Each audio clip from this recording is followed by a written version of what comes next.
तैयारी अकेले कर परी हो। माई अवतारी रहिया बहार बहो बहार बहो। सुबह शाम घी के दिया बारब हो, माई के आरती उतारब हो।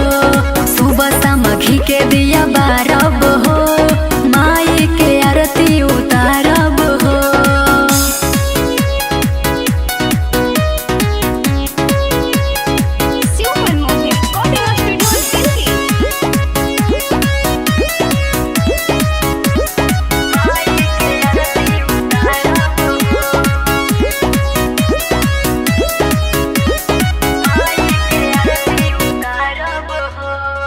अंगना लिपई है या चौका पुरई है, बीचे अंगनवा में कलशा धरई है।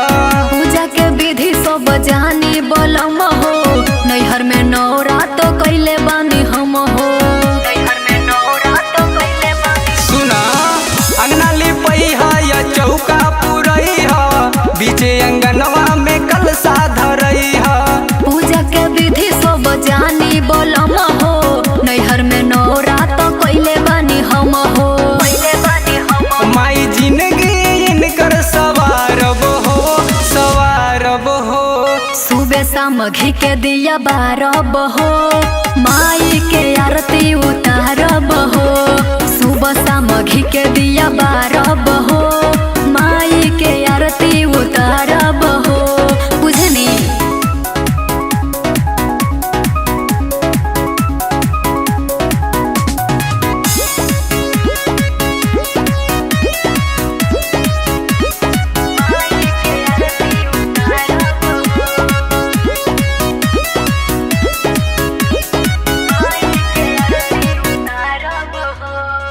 नौ दिन पूजा पाठ करी नवलेस हो, ए माई हरली है दुखवा कलेस हो।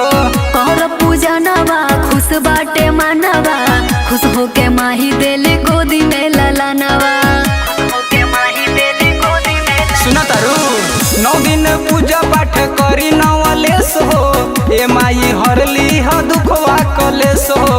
कर पूजा नवा खुश बाटे मानवा, खुश होके माही देले गोदी में लला नवा। कृष्ण कैचया के मंत्र उच्चारब हो उच्चारब हो।